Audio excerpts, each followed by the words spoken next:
नमस्कार दोस्तों, मैं हूं शिवानी दुबे और आप देख रहे हैं मिरर ऑफ ट्रूथ। इस समय हम नालासोपारा पश्चिम के सरकारी अस्पताल में मौजूद हैं। आपको बता दें कि यहां पर एक 4 साल की बच्ची साथ ही साथ एक 35 साल के व्यक्ति को भर्ती करवाया गया है।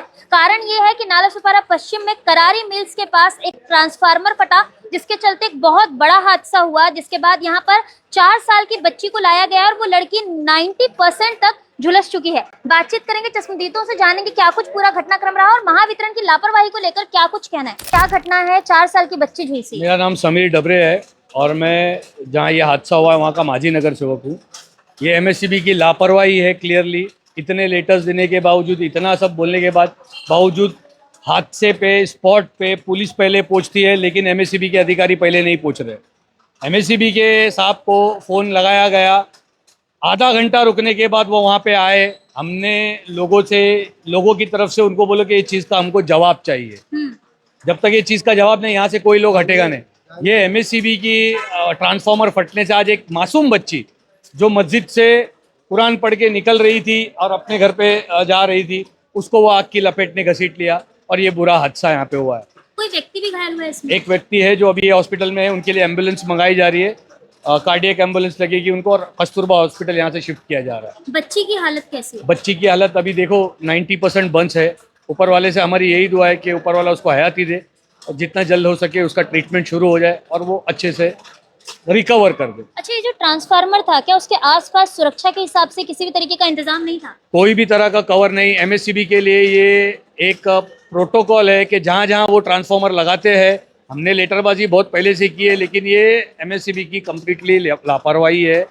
मेन रेसिडेंशियल एरिया में अगर वो ट्रांसफार्मर को कवर नहीं कर सकते और इस तरह का हादसा होता है, तो हम लोगों के लिए ये सबसे बुरी बात है और ये सबसे दुखदायक बात है कि इस तरह का एमएससीबी जो है लापरवाही जो कर रही है। अच्छा, ये जो बच्ची है और जो व्यक्ति है, क्या उसकी पहचान हुई है? कहाँ रहते थे? हाँ, पहचानते। हमारे जावेद शेख उनका नाम है, जिसका जावेद अंसारी जो है, और बच्ची का नाम परवीन है।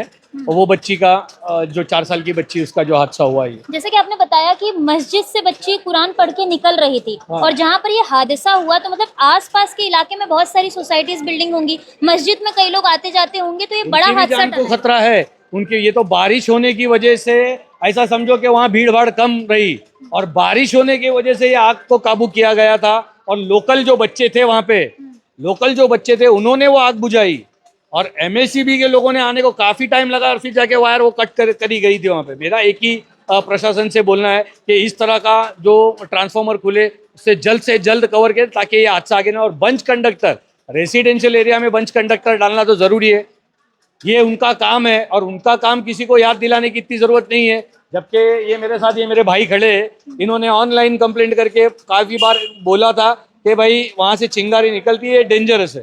अच्छा, वहाँ से निकल रही थी इसकी? हाँ, ये पहले की बात है। ये काफी मतलब मेरे ख्याल से साल भर पहले की बात है कि वो ट्रांसफार्मर पे बहुत ज्यादा लोड डाला गया था। और वो लोड ज्यादा डालने की वजह से ऐसा हो गया कि वो एक न एक दिन आज ये ब्लास्ट का नतीजा देखना पड़ना ही वाला था। हम कितनी बार ये एमएससीबी को ये सब चीजों के बारे में याद दिलाया जाए।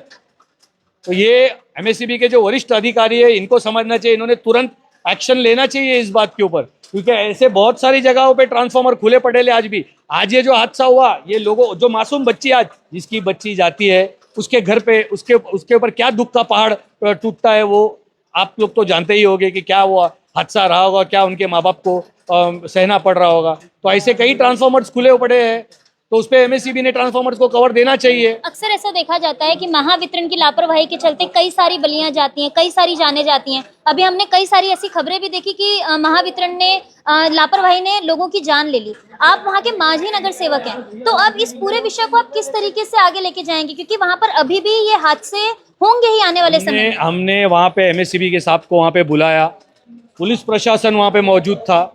पुलिस प्रशासन ने हमारे को लॉ एंड ऑर्डर कंट्रोल में रखने के लिए तो लोक प्रतिनिधि होने के नाते हमने तो लोगों को शांत कराया, लेकिन हम कब तक लोगों को शांत कराते रहेंगे ऐसा? ये जो इसके ऊपर हल कब निकलेगा? ये एमएससीबी अगर हर चीज के ऊपर टालम टाल करेगी तो जब किसी जान जाएगी तब करेगी क्या? अच्छा, हमने बोला कि हम जगह पे से हिलेंगे नहीं जब तक हमको इसका जवाब चाहिए। हाँ। ये बच्ची का जो भी खर्चा होता है और ये आदमी का जो भी खर्चा होता है, इसको टोटल एमएससीबी ने खर्चा इनका देना चाहिए। हम लोग है सक्षम, नहीं है तो हम लोग करेंगे, लेकिन ये एमएससीबी का फर्ज बनता है कि ये हादसे को उनकी जिम्मेदारी भी इनकी रहेगी। प्लस उसके बाद हमारा ये जो ट्रांसफार्मर जो है जिसपे एक्स्ट्रा लोड डाला जाता है, और ये एक दिन अगर बिल नहीं आता आप लाइन काटने को आ जाते हो, तो फिर ये हादसे की ये जिम्मेदारी कौन लेगा? मेरे को एक बात बताओ, आज जरा सा आदमी विनती करता है कि आप 8 दिन रुको, बंदे के पास पैसा नहीं है, तो वो तुरंत एक्शन में आ जाते। फिर ये चीज के लिए एक्शन में क्यों नहीं आते? इसलिए सोए रहते हैं ये लोग। तो ये ऐसा कब तक चलेगा? मेरे एमएससीबी के जो सबसे वरिष्ठ अधिकारी है उनसे आपके माध्यम से अपील है कि कोई भी ट्रांसफार्मर अगर रहेगा तो हम एमएससीबी को कोई भी बिल नहीं देंगे। ये चैलेंज है हमारा। कुल मिलाकर दोस्तों, महावितरण विभाग की लापरवाही हर जगह देखने मिलती है।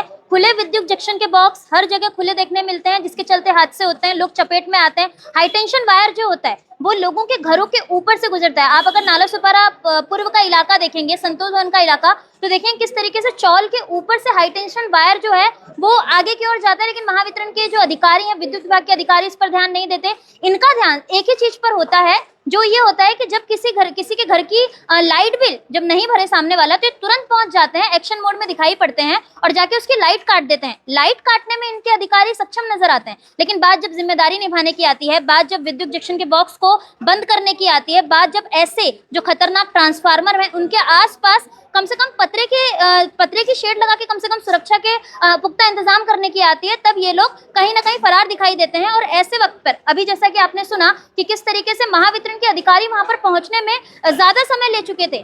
लगातार उनको फोन किया जा रहा था कि यहाँ से लाइट कट कर दी जाए, इतना बड़ा हादसा हो गया, लेकिन महावितरण के अधिकारियों को इसकी समझ नहीं थी। जो उनके जो नाइट के अधिकारी आए थे, लाइन उन्होंने बंद की, लेकिन हमारा जो सवाल था, हमारा सवाल एमएससीबी के साहब से था कि ये बात का तुम्हारे पास क्या जवाब है?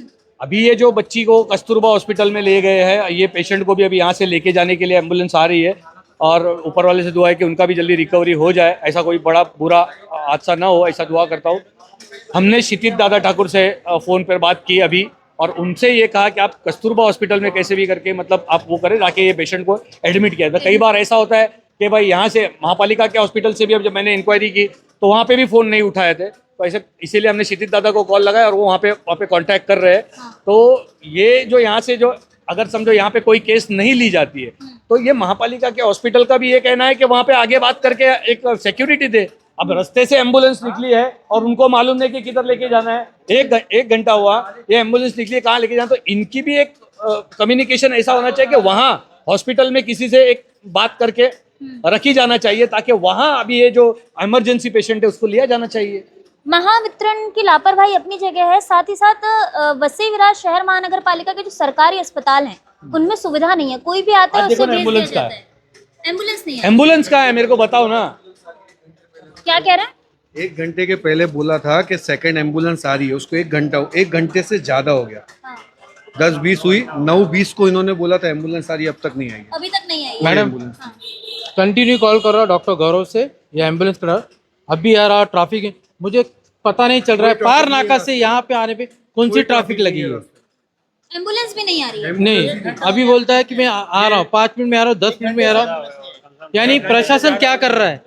अगर नाला हम लोगों ने मंगवाई है प्राइवेट एम्बुलेंस, उससे हम लोगों को तो बंदे की जान की परवाह है, लेकिन इस तरह से अगर महानगर पालिका के हॉस्पिटल से अपने को एम्बुलेंस, तो हम लोग ये चीज का तो कमिश्नर को भी ये बात समझना चाहिए कि भाई ये चीज़ के ऊपर आपके माध्यम से बोलता हूँ कि ये चीज़ पे गौर किया जाए।